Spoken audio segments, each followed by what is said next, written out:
Hi everyone, and welcome to Out of Nowhere.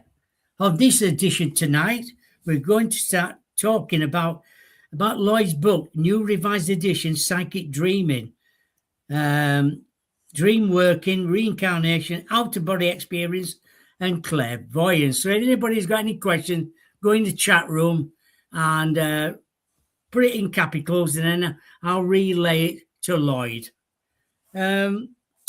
What inspired you to release the revised edition of Psychic Dreaming?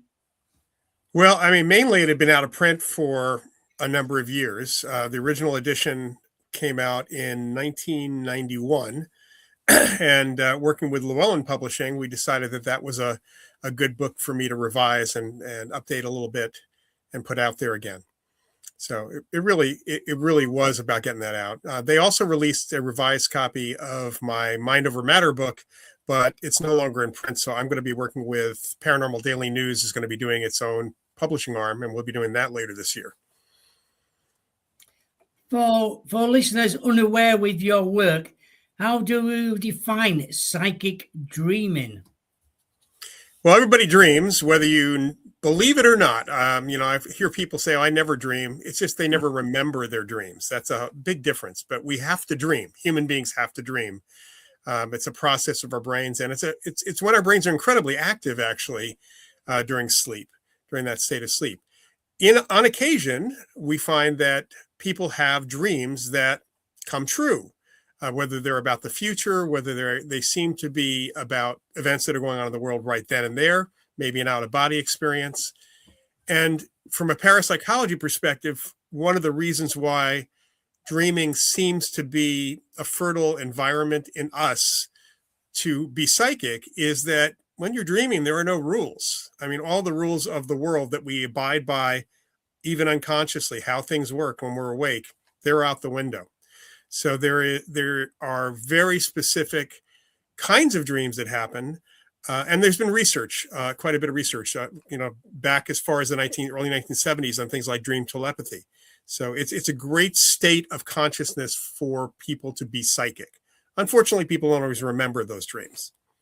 Yeah, exactly. Was there a personal experience that first convinced you dream could contain paranormal information? Not specifically. I actually was asked after my first book, ESP Hauntings and Poltergeist, came out. I was asked by Warner Books, which is the publisher, to do psychic dreams, do something on psychic dreaming, because there was an interest in dreaming in general that was hitting kind of the general public at the time. I have, over the years, had dreams that have come true, or actually I can give you one that did happen before I wrote that book. It wasn't truth, but it was something else. My grandfather died in the late 1980s on the East Coast. I live on the West Coast in California, and I did not get there in time for the funeral. And a couple of days after he passed, before the actual funeral happened, I had this very, very vivid dream. I woke up in the morning just remembering all of it. And at the time, I was not really remembering dreams much at all, of talking to my grandfather, having a very strong, literal conversation with my grandfather. It felt like he was there. It felt different. The dream was completely different, and was kind of the goodbye conversation that we had afterwards. And that really stuck with me. And since that time, I've had a couple similar experiences, but I've also had dreams of minor events. This is the thing that people tend to ignore. Most people, when they have dreams of the future, they're usually very minor events. There's nothing like an earthquake or a big disaster. It's usually you're going to work the next day and somebody spills coffee on you. That's the dream. And then that happens the next day. So things like that, I've had kind of mundane dreams over the years of future events as well. Right. What's the biggest misconception people have about dream interpretation? Dream interpretation? Yes. Well, first, I think that people tend to look outside themselves. They'll buy a book that's a dream dictionary, and they'll look up the things that were in their dream, the dream dictionary, and interpret it that way. The problem with that is, first of all, those dream dictionaries go back quite a ways, like well over 100 years. if you pick up 5 of them, they're going to all be fairly similar, almost as if they've been plagiarizing each other, if in certain cultures. But what's interesting is that interpreting your own dreams, you need to ask yourself, what does that thing mean?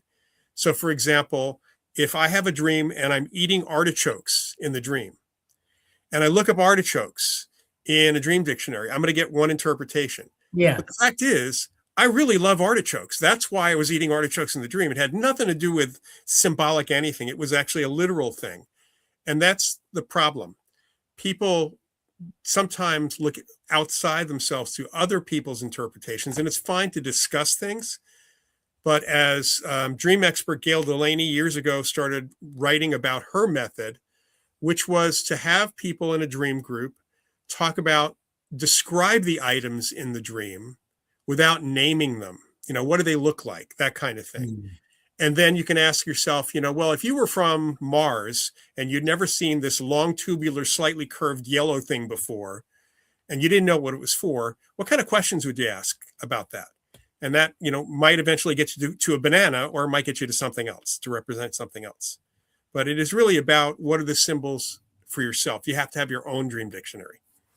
Yeah, exactly. That's what I think as well.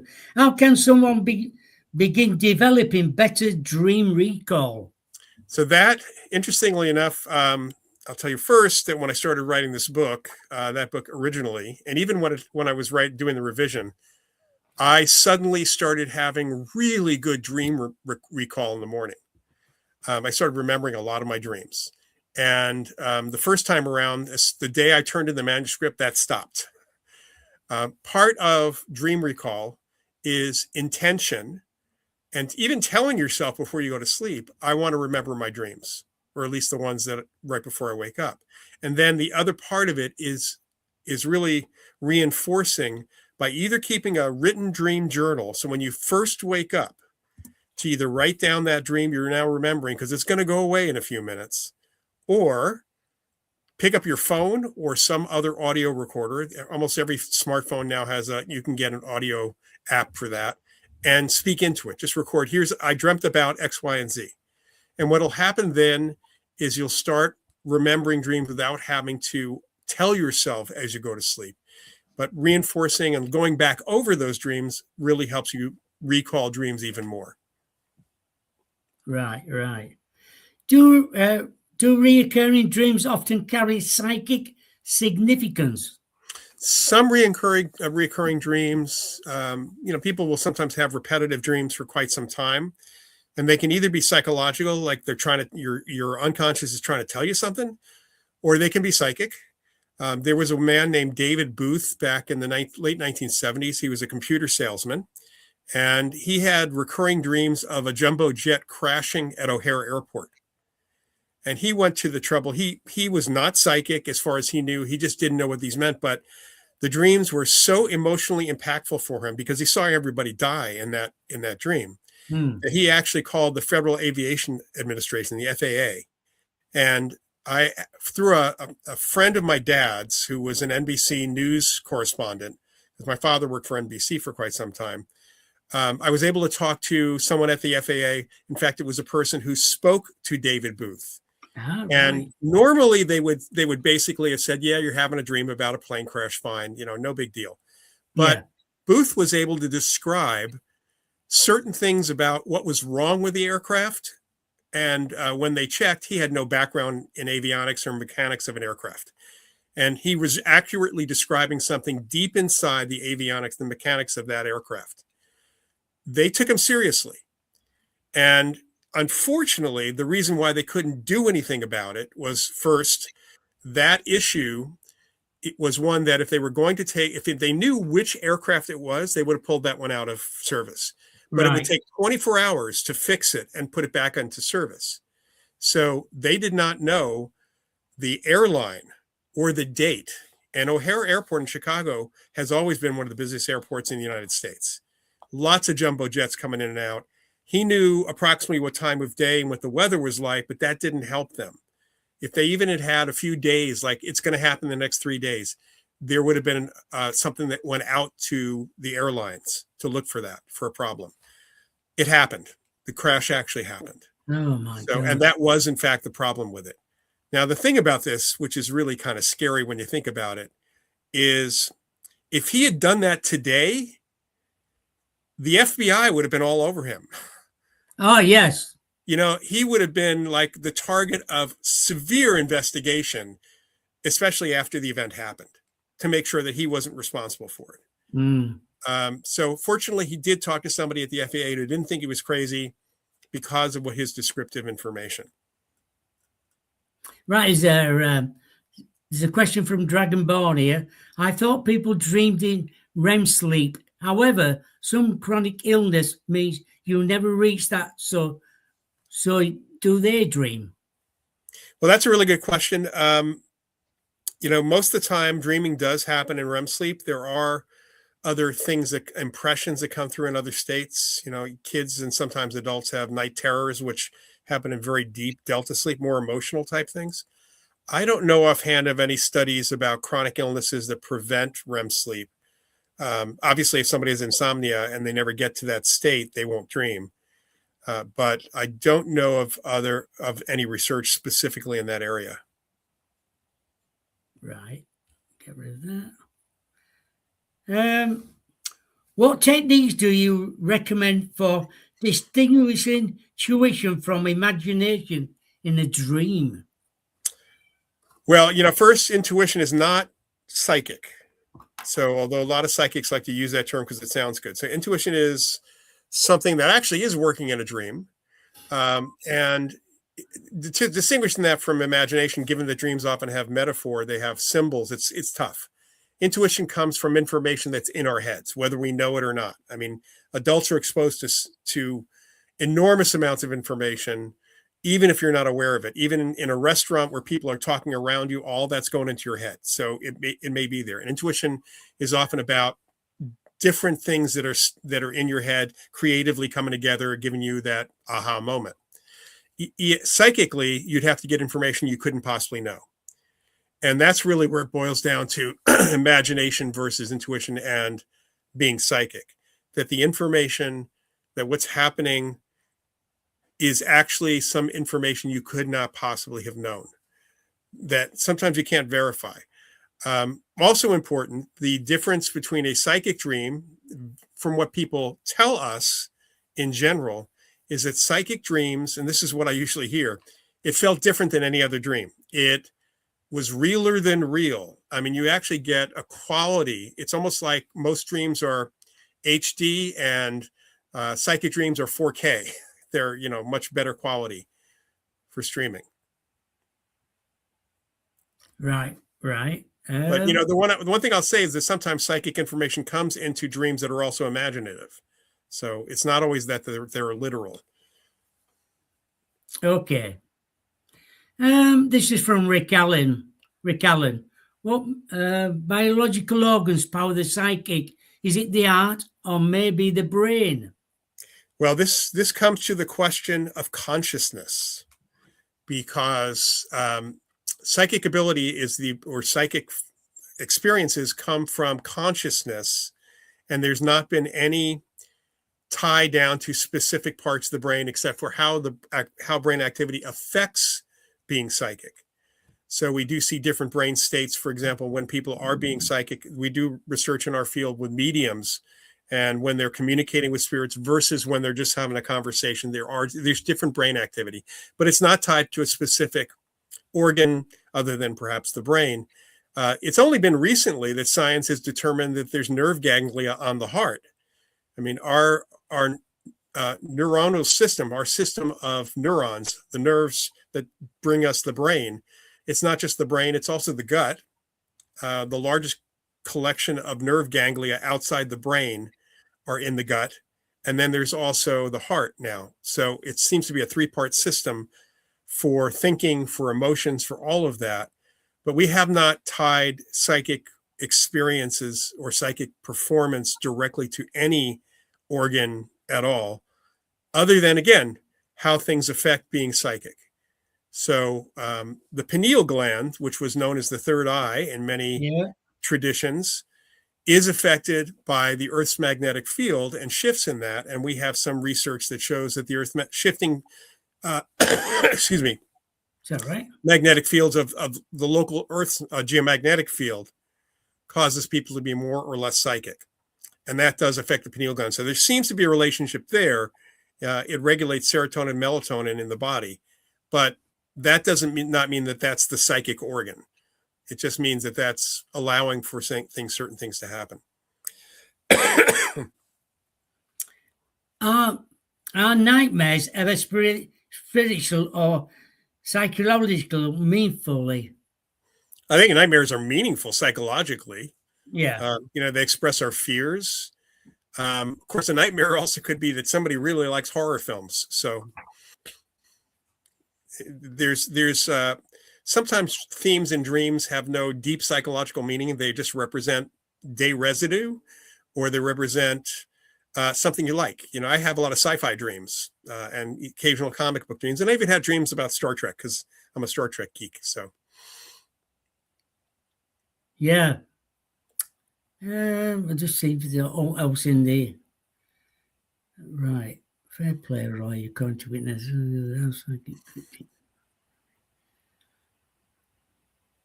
Yeah, right. Oh, right. I'm just having a look through questions. How closely connected are dreams and clairvoyance? So clairvoyance to us is real-time ESP, real-time non-sensory perception. Precognition is knowing before, so getting the information before.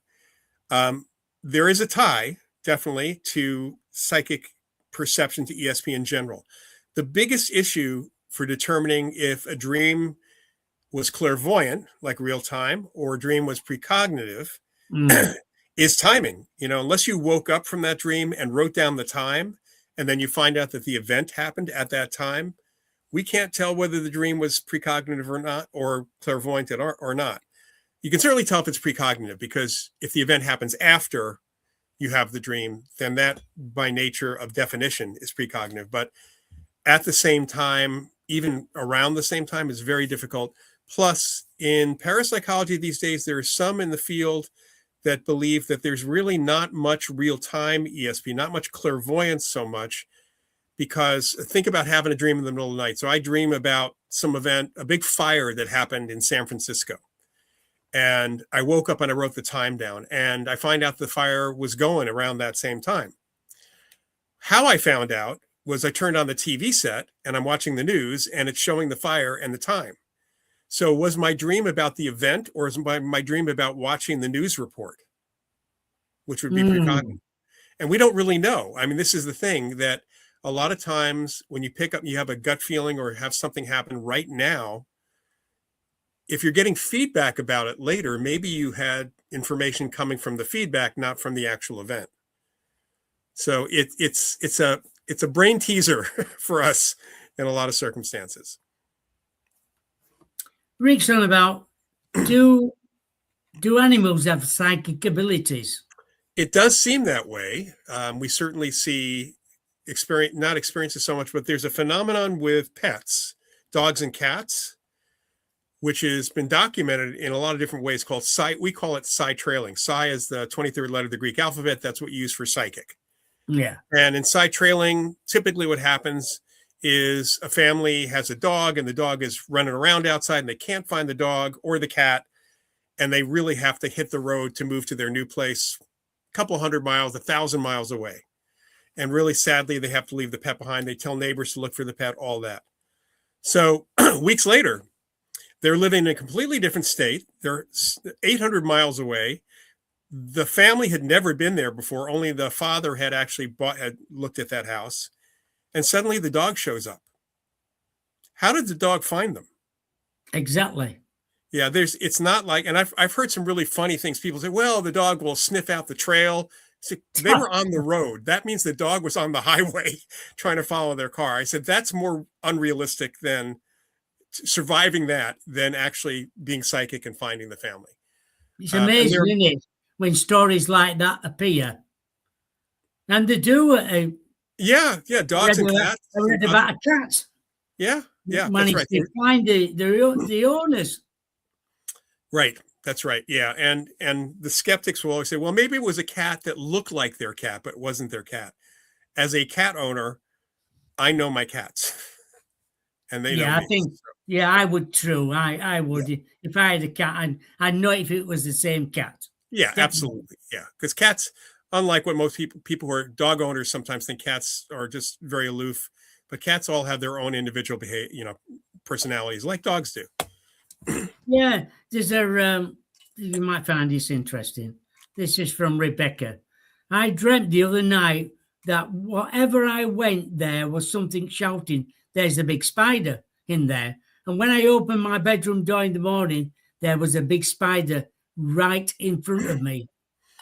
Yeah. So that was a bit of precognition, most likely. I might have taken that to heart before I opened the door and had something to smash a spider with. Don't like spiders. No, a lot of people don't. Um, do you believe everyone possesses some psychic ability? Yes, we're pretty sure that everyone has some degree of psychic aptitude and probably has had some form of psychic experience in their lives, although most people tend to, depending on your culture and your background, write them off, basically ignore it as coincidence or something else.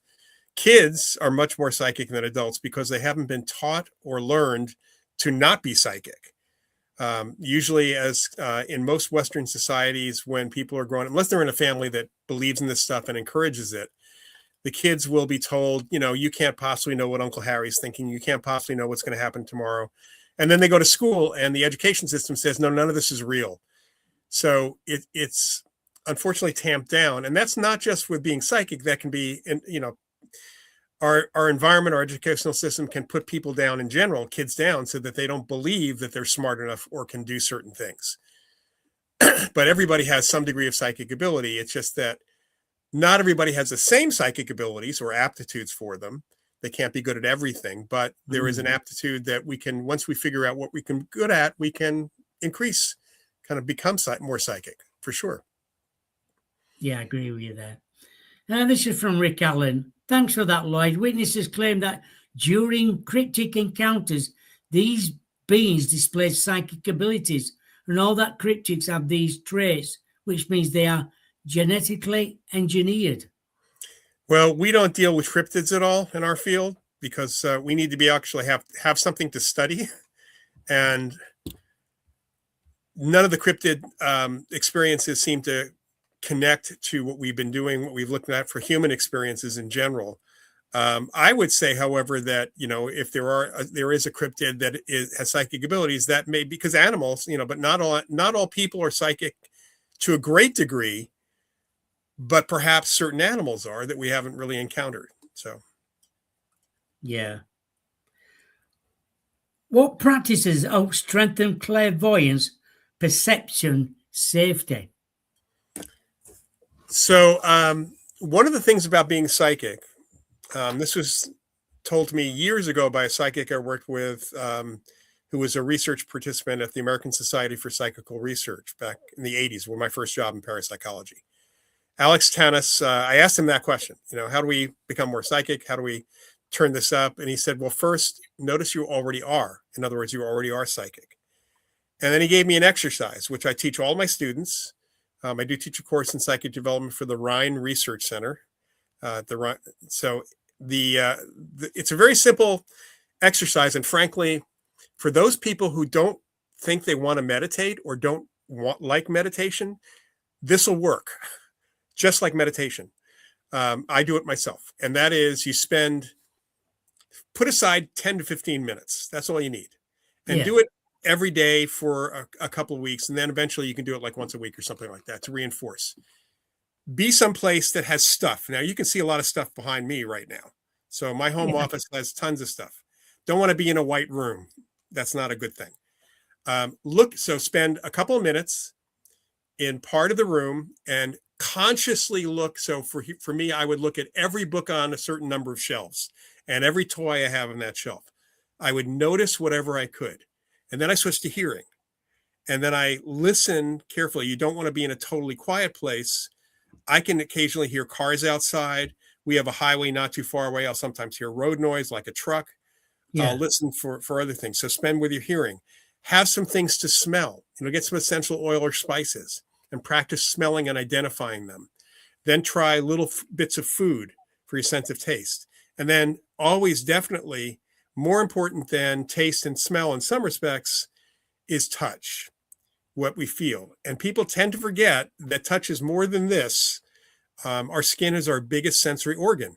So focus on how your body feels in the individual articles of clothing.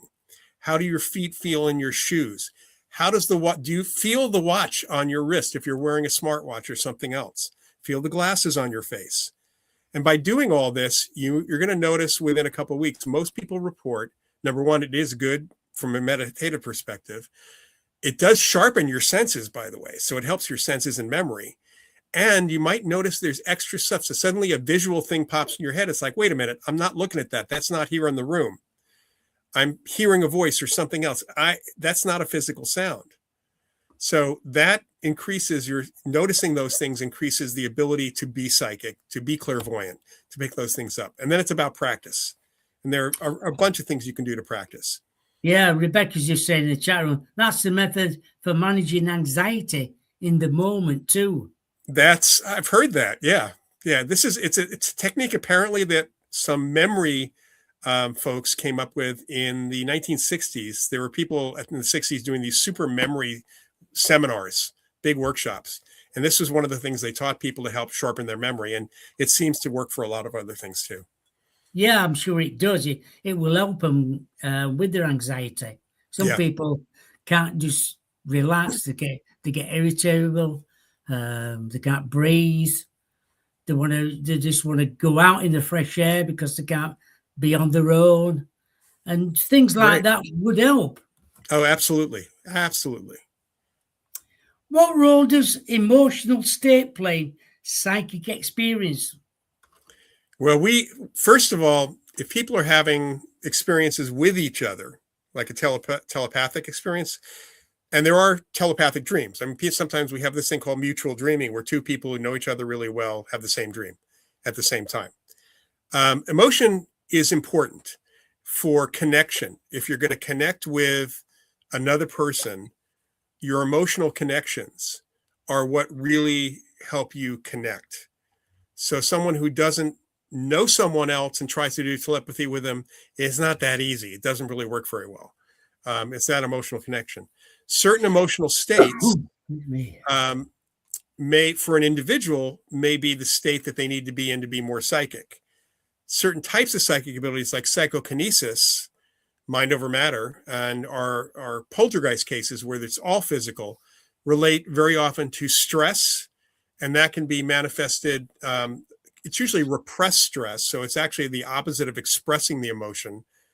People who are breaking things on their own because they're so angry, not likely to be able to do psychokinesis to break things. It's the repression that kind of does that for PK. But there's not necessarily a specific emotional state for precognition or others, other than a relaxed state seems to help. Being emotional, if you are, emotional about something or someone, and it has nothing to do with what you're trying to do psychically, it's going to block what you're trying to do psychically. Okay, yeah. In your research, what are the most compelling reports of out-of-body experience? So the out-of-body experiences are those for us that the best ones have verifiable information. And there are a few sets of different types of experiences that have been reported or experienced. One are experiments in research. There have been research experiments where a person goes out of body. So it's a participant like Alex Tanis or a person named Keith Harari who did this, would go out of body at will. They're in an isolation room and they're trying to either affect something in another room, see a target that has been put out there for them so that they can be verified. Or there was a series of experiments with Keith Harari years ago with his cats. And they observed his cats when he was in the room physically, and then when he was out of the room. And then they actually asked him randomly to go out of his body and visit the cats, and they saw similar behavior as if he was in the room. So those are good. There are the experiences reported, and one end is verified, of what's called bilocation, where someone goes out of body and they travel to another location, and people see them, and they even have a conversation perhaps. And then later on, you can verify that the story comes from the person who went out of body. Hey, I just went to visit my friend in Canada. And then you check with the friend in Canada, and yes, the friend in Canada was a little baffled because the guy showed up, and then he left, and I didn't hear a car, and where did he go? That kind of thing. So those kinds of experiences are actually very impactful for us. But then you have the experiences, and there are many from near-death experiences as well, where there's description of events around them or locations around them that they visited while out of body. Even conversations that other people had that they could not possibly have heard or seen with their normal senses when they're out of body. So it's those kinds of things that do truly support the out-of-body experience. Lloyd's got another question here. Now then, Lloyd, when a poltergeist moves an object, is that version of psychic ability? Well, first, we use, typically parapsychologists in the U.S. use the term poltergeist differently than it is used in the U.K. Learned that a number of years ago from an email conversation with Guy Lyon Playfair. But basically, poltergeist cases are those with physical activity. The difference being that it's possible when you have physical activity, if there's an apparition seen or heard, like if there's indication of a ghost, that poltergeist activity then becomes, in the UK, would be a poltergeist with an entity. Whereas in the US, we look at all poltergeist cases because if we have an apparition case, and I've had apparition cases, ghost cases, where things are moved, and yes, that is PK. If a mind moves objects, living or dead, that is still PK. But in poltergeist cases, the way we describe them here, we're dealing with living agents, and it tends to be, again, this stress relief valve for certain people. In a small percentage of cases, it's neurological, something like epilepsy that occurs in the brain. So there is something going on in the brain in those cases, but there's a small number of those. It's all PK. Any effect on the physical world is PK. How do out-of-body experiences differ from lucid dreams? Well, in a lucid dream, you are aware you are dreaming. In an out-of-body experience, you are aware you're out of your body, and they're two completely different things. You can have a lucid dream in which you then say, I want to go out of my body, and then that happens.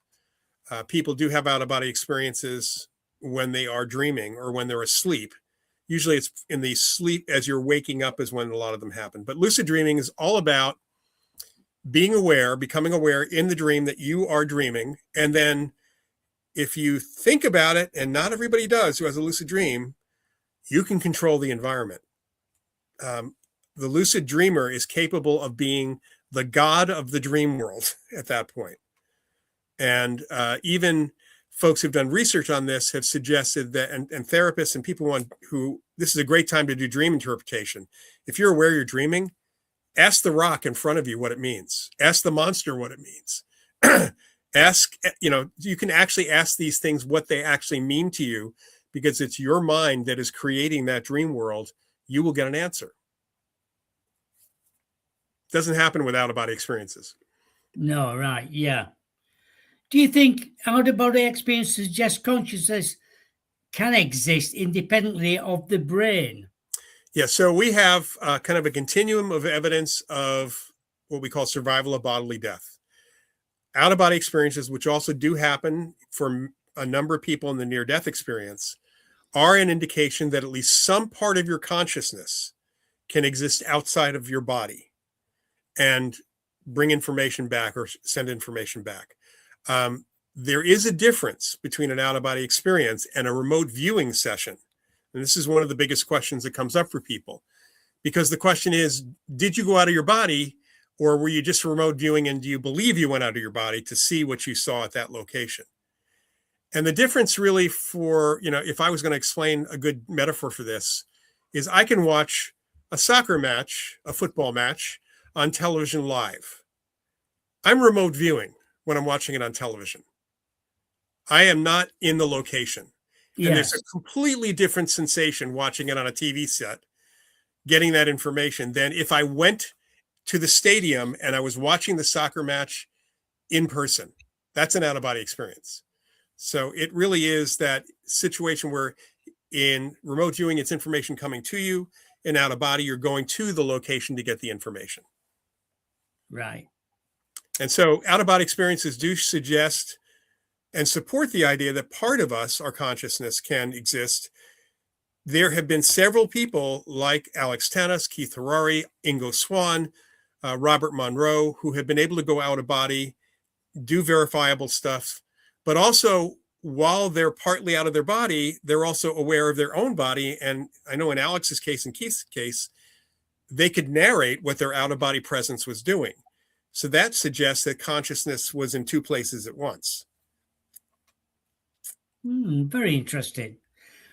What evidence for reincarnation do you personally find most persuasive? That would be, I think that goes for everybody in our field. That is the children who remember previous lives. The work that's mainly been done at the Division of Perceptual Studies at the University of Virginia's Medical School. Others, including the late Erlander Haraldsson, did work on this from the University of Iceland. And then there were folks in a couple of people in Germany and in India and places like that. And the idea is to focus on children for a number of reasons. Number one, these are spontaneous experiences. The kids start talking about a past life without being prompted. Secondly, these children, if you talk about a 2.5-year-old or 3-year-old who suddenly starts talking with more adult language and vocabulary, and their behavior shifts, and they can talk about things that can be verified. Not every child case can have stuff that's verified, but the ones that are, and you find that there's no possible contamination. There's no way they could have known who that previous personality was, anything about the family, where they live, because there were no lines of communication or anything on the internet these days, for example. Those cases are very compelling of what we might call reincarnation. We don't actually know what the method is, what the process is. We do just know some common factors around these kids and the previous lives they're remembering and what happened in that state. That's as opposed to adults, because, even though there's some good adult cases, they're few and far between. They're spontaneous and they have nothing to do with hypnosis. It's just tough because we have so much information in our heads, like I said earlier, that it's not hard to come up with a past life that sounds reasonable. Yeah, I know for a fact years and years ago, there were a young child in India kept saying about his past life, and he said, I want to go meet the people from my past life. And they actually found the people from his past life. Yeah. And how did he know that? Yeah, Erlander Haraldsson had a case of a little girl who remembered being a guy who died. He was on his bicycle in India, and he was hit by a truck, and his left side was crushed. And she started talking about her previous life, and this was in northern India. Not a lot of communication between villages, and this was years ago before, they didn't have the internet or anything like that. And first of all, she had a birthmark, a huge birthmark on her left side. So she's describing being this guy who gets crushed, and she's got a birthmark to match. She starts telling her parents about her previous family when she was a man, and gave them enough information. So they actually, after talking to a researcher, they went, I think it was 100 miles away, and they drove, the girl identified where to go, identified the house and the address. They knock on the door. She then identifies the woman who comes to the door by name, and the sons of the woman and the guy who died by name as well. Yeah. So we have those kinds of really unique cases, what we call solved cases. There's many that people can read about on the website of the Division of Perceptual Studies. Many of these go back to 1960 when Ian Stevenson started doing this research. Oh, there's a thing from Melvin here. Wants to ask you this. Lloyd, my dreams have a most of its gangs chasing me to do me harm and flap my arms. I start flying, but the gangs are unable to fly. Is there an explanation for these types of dreams? Well, I wouldn't call it a type of dream. Certainly, it's a theme in a dream. You have to ask yourself why you have gangs chasing you to begin with. Mm.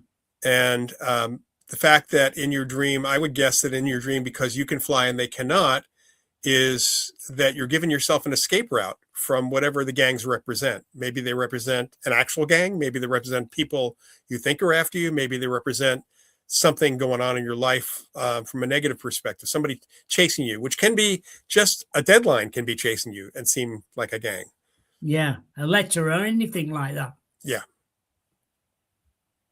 Right. Can dreams provide access to past life memories? There are, there's a whole category of past life dreams where people do remember having been someone. This is where we get into the adult situation, typically, Right. rather than kids. And they can seemingly provide us with information about past lives. The question is there enough detail to really, in that dream that you remember, to indicate that A, it could have been a real person, and B, can we check? And sometimes, a lot of times when people talk about past lives, if I had a past life in 16th century France as a farmer, how are you going to look that person up? There's no way to prove that the person existed.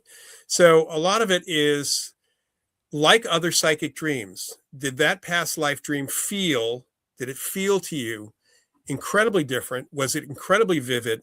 Did it feel real? I mean, was that a real experience? And that might have been an indication that you may have had a past life like that. Right, yeah. How should listeners approach reincarnation stories? Critically, but open-mindedly? So that's what we have to do. I run into people here, especially in California, who have had past life regressions where they've gone under hypnosis to go back before their birth and remember a past life. And that kind of experience can be very helpful therapeutically, can be very psychologically helpful for people. In fact, there's a whole area of therapy called past life therapy, where you use that story, which may be a real past life or maybe not a real past life, and you use that story to help the person through whatever issues they've got today. And there are therapists that do that as well. But you have to consider when people have told me about past lives they've had, it's like, I can't tell you that was real or not.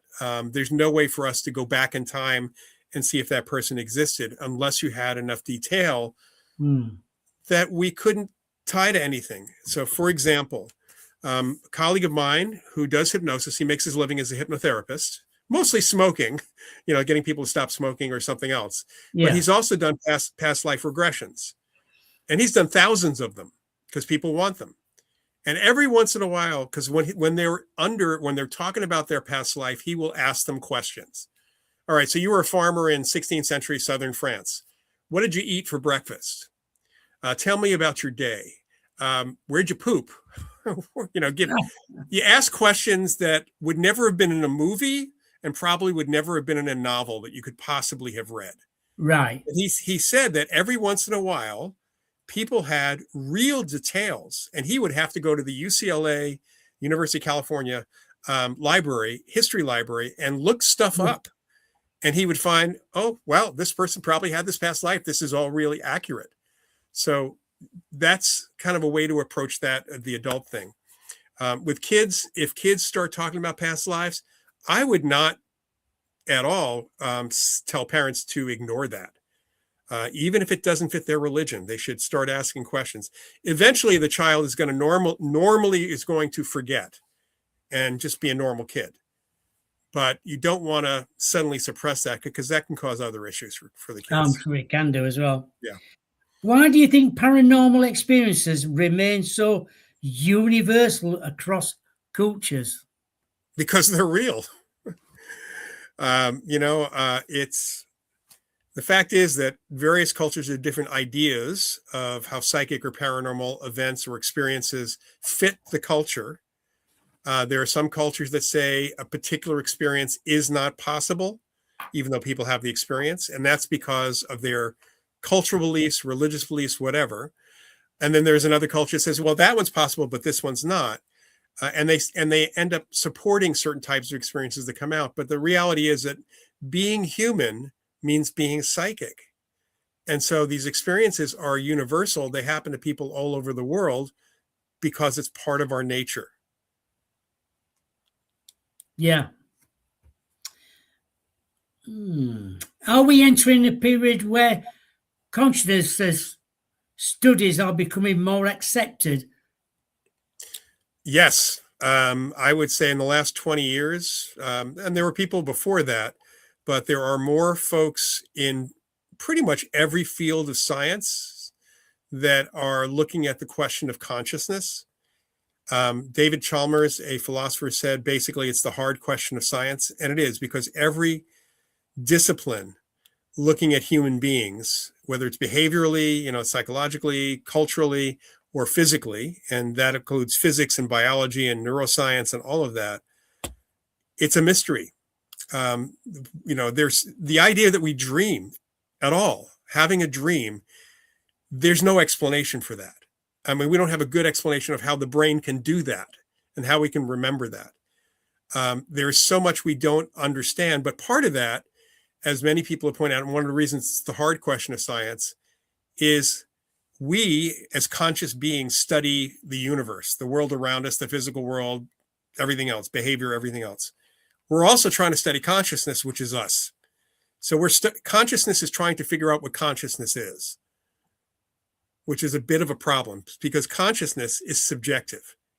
It's how we think, how we feel, all of that. And you can't look inside somebody's head unless you happen to be a psychic, I guess. Steph would have said, the only thing about past life is that no one ever says they were a window cleaner. Oh, that's not true. I don't know about window cleaners, but the ones that seem to hit the media always are people who were hypnotized and they had the past life regression. That's why we don't put a lot of stock in past life regression, because people always want to be a famous person or somebody really important.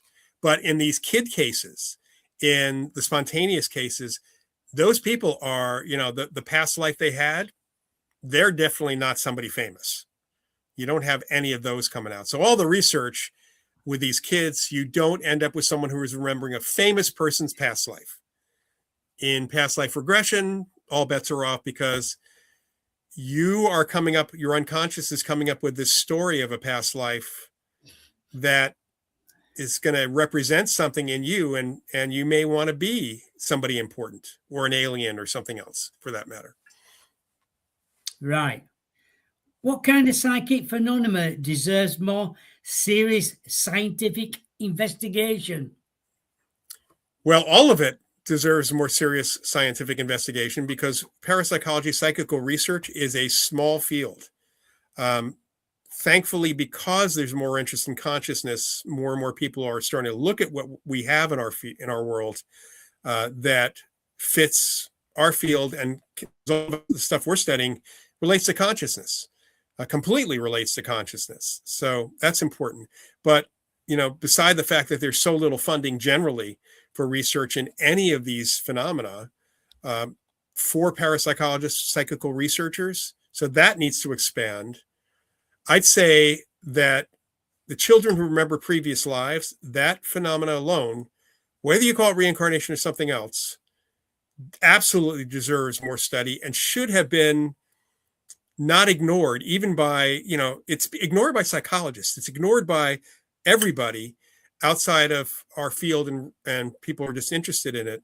And yet no one can come up with a good explanation for that at all from these other fields. Usually they come, for remote viewing, for any of the out of body, they'll say, well, the person was coincidence. It was this. They'll make up explanations like, you see a ghost. Well, that was all your imagination. 5 people see the same ghost. It was mass hallucination. They'll make something up. But with that, I know people who are true materialists. They don't believe in any life after death stuff, any survival. So they do believe in ESP, but there's like, it doesn't make sense. We have to study this. I think remote viewing absolutely deserves more study because it's a practical application. And I think that's another area that we need more work in, is looking at the practical applications that psychics are already doing in the world and seeing how we can enhance that, because there's some really good applications. And finally, definitely need more research looking at the evidence for consciousness as it might survive the death of the body. Oh, definitely. Have you personally experienced a dream or psychic event you still can't explain? Well, so this is the problem. I get asked this question a lot. I can explain it in terms of parapsychology. Some others might say that's not explainable, but there's, for example, there's a case we had of a bar and restaurant where there was a lot of physical activity and people were seeing an apparition as well. And people who never knew the guy when he was alive were able to identify him from a series of photographs. And there was no explanation from any other side of approach than to say the ghost is moving this stuff. It was witnessed by lots of people constantly. In fact, one physicist who was, there was a nearby national laboratory and they would come for lunch to this place because there was good food. But one of the guys said he started telling us about things he saw moving and some of his colleagues saw moving. And he said, we come here sometimes not just for the food, but for the show as well. So the explanation, there's a ghost there. There's an apparition, someone after death, and his consciousness is capable of moving things. So it's not unexplainable, but it is to a lot of other people. Right. What can listeners do tonight to begin exploring psychic dreaming? Well, obviously, my book, Psychic Dreaming, is a good starting point. There are other books, a few other books out on the topic as well. Really knowing a little bit more about ESP in general, and then looking into books on dreams. I mentioned Gail Delaney earlier. Her books will help you if you want to try to interpret your dreams. There are books by a number of different really good authors these days. Robert Moss is another one to look at. He's a dream expert. He occasionally touches on psychic dreams as well. But then there's the other side, is learn more about psychic phenomena. And a great starting point for people in the UK is the Society for Psychical Research, the SPR, which has been around since 1882 and has an incredible encyclopedia. They have an encyclopedia, articles written by all sorts of people, including about dreams. So that's a great starting point. So it's spr.ac.uk for them. Right, yeah. And a couple more questions. What are warning signs people should watch for when diving into psychic practices? So really the only thing you have to worry about, honestly, is suddenly becoming too open psychically. Because think about being in a crowded restaurant and you are listening to someone across the table from you, because we have the ability to like focus on different people. But imagine if you couldn't do that. It's all the voices coming to you at once. That's kind of crazy making. Not literally, but it's really bad. So I teach my students, as do most psychics, and others who teach psychic development, to learn to put up a shield, a mental force field, if you will. It's a very simple process to imagine before you even open up to being psychic. Even as part of that thing I talked about earlier with all the senses, picture yourself or think of yourself with a bubble around you, and picture arrows and lasers and other things hitting that bubble and bouncing off. And that's all the information in the world. It just can't get in. And just once you have that in your mind, it kind of activates natural defense mechanisms. And you can then picture a little sliding door or window in front of your face that allows the information to come in when you want it. And that way you can turn it on and turn it off. Yeah, you got to be able to open up and shut down. Right. So that's what that window's for. Yes. You can definitely do that. I've worked with people. I had one woman who was emotionally sensitive. So she would actually psychically pick up people's emotions, and she she and her husband, they would go shopping at 24-hour supermarkets at midnight when nobody was around, because she could not go out of the house otherwise. And it was not fear. So I worked with her. We did this exercise, helped her with that. And not only was she able to go outside and be amongst crowds of people, but she was also able to turn it on and turn it off. And she became a psychic who worked with me on investigations for a while. What do your readers take away from the revised edition of Psychic Dreaming? I think just being introduced to the concepts of how psychic ability, psychic phenomena, psychic experience, psychic information comes into the dream, and how to identify those dreams and those pieces that might be psychic. And then also there's a whole section on working with your dreams, so that with psychic dreams, how to learn to have a psychic dream. It's not just about remembering dreams. There's an ancient technique called dream incubation that the Egyptians did. I mentioned earlier that if you want to remember your dreams more, you tell yourself as you're going to sleep, I'm going to remember my dreams. You can also tell yourself, I'm going to have a psychic dream about X, Y, or Z. I'm going to have a dream. I have to go in and ask my boss for a raise. I want to have a dream about how that's going to go, or the best way for it to go. So in other words, you tell yourself as you're falling asleep, or as you're getting into bed, you're programming yourself to have these kinds of dreams. And as part of that, and I will remember that dream. So you're also telling yourself to remember, and then reinforcing that in the morning. So that's little tidbits you get out of the book, the different kinds of psychic abilities or psychic experiences that happen in dreams, and then how to work with those dreams and have them yourself. Right, yes. Very interesting tonight. I love it. I know Rick's saying, have you got a website? Yes. So you can see my name on the screen, and it's just Loyd Auerbach, no dot, Loyd Auerbach at LloydAuerbach.com. So it's just LloydAuerbach.com. You can actually email me at LloydAuerbach@gmail.com. There's also an email contact form on the website. And on the website, there is a resources page, which has links to organizations that have free information, as well as membership organizations like the SPR, a link to the Science Encyclopedia, a lot of information resources to get to free stuff, and organizations, credible organizations, and even YouTube channels of some of my colleagues that do lectures and things like that online. So there's a lot there. Where can people get your books? Theoretically on Amazon UK for most of my books. They should be available there. Other booksellers should have them. Llewellyn actually has a presence in the UK. And my other books, I have a book called A Paranormal Casebook about many of my ghost investigations, which is available on Amazon all over the world. My ESP Hauntings and Poltergeists, which I'm doing a 40th anniversary revision later this year, also on Amazon. And there's even a book I wrote, which is available as a Kindle book on Amazon, called Reincarnation, Channeling, and Possession. That's just an ebook at this point. Right. Yeah, it's brilliant for that. Do you do any Zoom meetings or anything like that where people can get involved? Yes. I do an every other week, although the timing's not great for the UK. I do an every other week podcast called Ask Professor Paranormal. That's me. Yeah. Where people ask me questions like folks have been doing tonight. The next one is actually on May 31st. There's information on my website, a link to that, but it's just youtube.com/@Ask Professor Paranormal. And then the other thing is that I am involved with the Rhine Research Center, which is the legacy organization of the original parapsychology lab at Duke University. And we have an education center. And we run classes. We run online classes, which people can attend live or just watch the recording the next day. And all of my podcasts, by the way, are recorded on the channel. But the classes, we're right in the middle of class. In fact, I'm in the middle of teaching a class on evidence for life after death.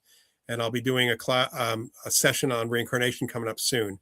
They're live lectures. It's an online forum. We have students from all over the world. Some can attend live, some don't. So it just really varies. And you can find out information by going to the education page at Rhine, that's RHINE, online.org, rhineonline.org. and that will get you a lot of information. Again, that's one of the organizations that's listed on my website. Classes are listed on my website. Our next set of classes will be in August, and then again in October and November that are coming up. Oh, thank you for that. I'm sure people will be listening and thinking, "Ooh, might have a bit of that." Yeah, we offer certificate programs. People take them for fun, or they just take them. They're fairly low price compared to some other courses I see online. Like, all right, yeah, they're reasonably priced. Let's put it that way. I can understand that as well. Well, so thank you so much for coming on the show, Loyd. It's been really good. You're welcome, Bob. Always interesting when people go in the chat room and ask questions as well. Yes. It makes the show then. Yep. Thank you very much. Thank you again. I'll send you the recording of the show. Great. That's great. All right. You take care. I know you're a very, very busy man. Thank you very much, Bob, and take care. Hope to see you again sometime. Yes, thank you. Thank you very much. My guest next Wednesday, the 27th of May, is Coley Webber. She should have been on last week, but we had a few technical issues. So she's on Wednesday, the 27th of May. Thank you again. Good night and God bless from around the world. Bye for now.